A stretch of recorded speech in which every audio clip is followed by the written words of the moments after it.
lagi di video reaction saya kali ini guys. Oke, semoga semuanya sehat selalu. Nah, kali ini saya mau tengok video tentang ini ya. Raja pesawat Asia Tenggara bangkit, ratusan pesawat buatan Indonesia laris manis diborong di luar negeri. Itu dia ya. Inilah dia nih kesuksesan pesawat-pesawat buatan Indonesia ini. Mantap. So, jangan lama-lama lagi. Mari sama-sama tengok video ini. Let's go.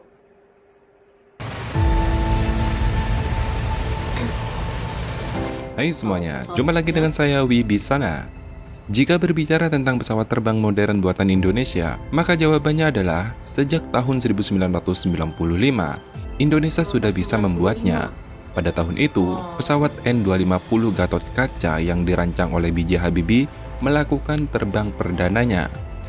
Namun, karena terjadi krisis moneter, IMF atau Dana Moneter Internasional tahun 1997 meminta industri penerbangan Indonesia ditutup sebagai syarat untuk menerima dana bantuan yang akan digunakan untuk menyelamatkan ekonomi Indonesia.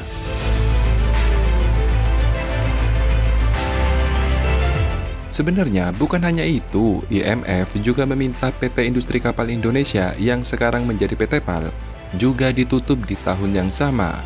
Namun, ada perlawanan keras dari Indonesia, sehingga PT Penataran Angkatan Laut atau PT PAL masih bisa bertahan meski dalam kondisi keuangan yang terseok-seok.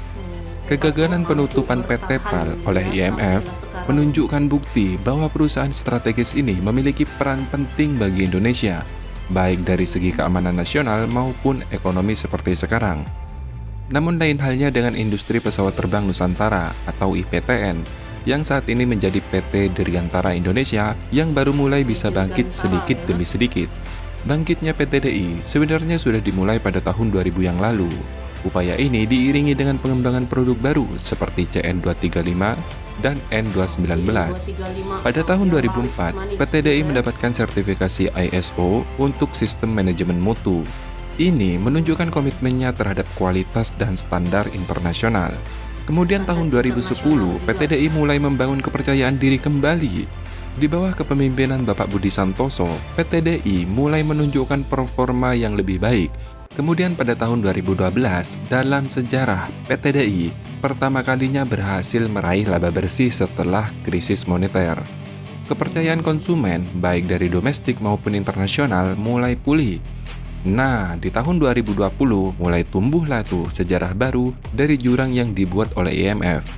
PT DI terus meningkatkan kemampuannya untuk berinvestasi pada teknologi baru dan pengembangan sumber daya manusia. Perusahaan ini juga mulai aktif memperluas pasarnya ke luar negeri dengan strategi pemasaran yang agresif. Dan di tahun 2023, PT DI kemudian berhasil menarik kepercayaan tetangga kita yaitu Filipina.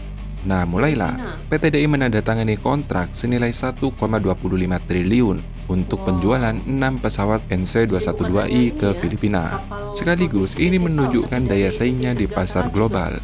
Nah, di tahun 2024 ini, kalian yang menonton video ini akan menjadi saksi bagaimana bangkitnya PT DI secara gamblang. CN235 adalah produk unggulan PT DI. Mungkin ada yang berpikir nih, Bang, kenapa PT DI cuma memproduksi pesawat baling-baling, bukan pesawat jet? Itu pertanyaan yang bagus, teman-teman. Tapi teman-teman mungkin belum paham sejarah bahwa setelah N250 terbang perdana, saat itu juga Indonesia sedang membangun pesawat N2130. Ya, pesawat ini adalah jenis pesawat bermesin jet. N2130 spesifikasinya mirip seperti pesawat komersial andalan Amerika kala itu, yaitu pesawat Boeing seri 737 dan Airbus seri A320. Artinya justru karena proyek N230 lah yang menjadi bencana bagi IPTN kala itu, karena dianggap sebagai pesaing yang potensial di masa yang akan datang oleh Amerika. Dengan pengalaman itu, saat ini PT DI tidak mau terlalu mencolok sebelum industri pesawat terbang kita benar-benar kuat di dalam negeri. Pesawat CN235 merupakan hasil kerjasama antara Indonesia dan Spanyol. Kerjasama ini dimulai pada tahun 1980 dengan pembagian beban kerja 50/50, baik untuk modal, produksi, dan pemasaran. Saat ini, CN235 telah dipesan oleh lebih dari 20 negara, termasuk negara maju sekalipun seperti Korea Selatan, Prancis, dan Amerika Serikat. Strategi Indonesia saat ini adalah membidik pasar negara-negara berkembang karena jenis pesawat baling-baling mempunyai keunggulan yang lebih menarik khususnya bagi negara berkembang. Contohnya nih, seperti harganya yang lebih murah dibandingkan pesawat yang bermesin jet, tentunya dengan spesifikasi yang sama. Kemudian, kemampuan short take off and landing atau mendarat dan lepas landas di landasan pacu yang pendek. Nah, ini yang membuat pesawat CN235 sangat ideal untuk beroperasi di daerah terpencil yang belum mempunyai fasilitas infrastruktur seperti negara-negara maju. Dan yang tak kalah penting, kapasitas angkut yang besar dapat mengangkut hingga 30 penumpang atau 60 ton kargo. Serta biaya perawatannya itu sangat rendah dibandingkan pesawat yang bermesin jet. Dan strategi ini ternyata memang benar-benar tepat sasaran. Terbukti, CN235 saat ini menerima lebih dari 100 pesanan dari luar negeri. Negara yang memesan pesawat ini yaitu negara-negara Afrika dan Amerika Latin. Pesawat ini merupakan bukti kepercayaan dunia terhadap kemampuan PT DI dalam memproduksi pesawat terbang. Pesawat CN235 memang dikenal handal, serbaguna, dan ekonomis, sehingga banyak diminati oleh negara-negara di dunia, khususnya negara-negara berkembang, baik digunakan untuk kebutuhan sipil dan dapat dengan mudah dimodifikasi menjadi pesawat militer. Misalnya nih, CN235-220 MPA, ini merupakan yang versi militer, memiliki sistem elektrooptik yang memungkinkan pengamatan jarak jauh, dilengkapi dengan sonobuoy atau alat pendeteksi kapal selam. Dan tak lupa dengan senjata torpedo yaitu A244S mode 3 serta jangkauan patroli yang sangat luas sehingga sangat cocok untuk menjadi pesawat untuk pemburu kapal selam.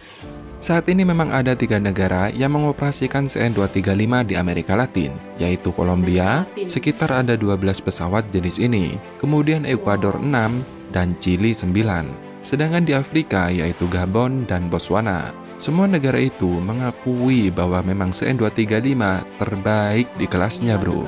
Sehingga ini juga menarik peminat baru di Afrika yaitu Senegal. Berdasarkan studi yang dilakukan oleh PT DI, negara-negara berikutnya yang menjadi target di Afrika yaitu Burkina Faso, Mauritania, Ghana, Kamerun, dan Nigeria.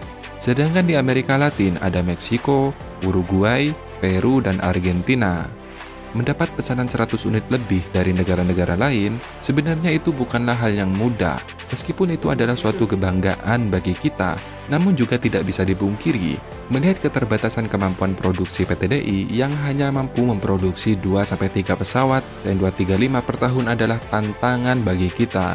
Maka dari itu, PT DI sedang mengupgrade kapasitas produksinya menjadi 8 pesawat CN235 per tahun. Peningkatan produksi ini memungkinkan PT DI untuk memenuhi permintaan pesawat CN235 yang tinggi dari berbagai negara.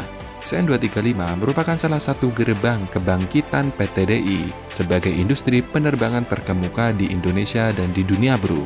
Dengan pengembangan dan produksi CN235 telah mendorong PT DI untuk meningkatkan kemampuannya dalam desain, manufaktur, dan integrasi sistem pesawat. Dan jangan lupa, PT DI telah menguasai teknologi canggih dalam CN235 seperti pembuatan bahan dari komposit dan sistem avionik yang modern.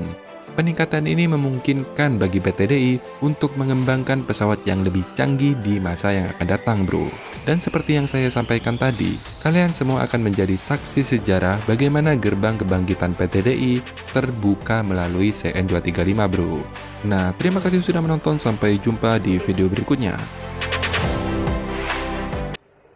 Oke guys, jadilah dia videonya ini.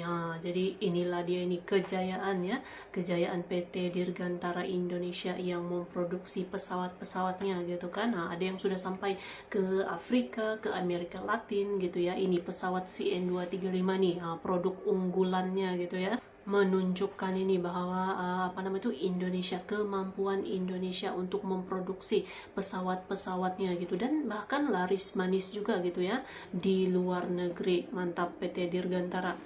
So, terima kasih banyak sebab kamu sudah menonton video ini. Jangan lupa macam biasa untuk support channel saya dengan subscribe, like video ini, dan jangan lupa untuk komen juga, oke?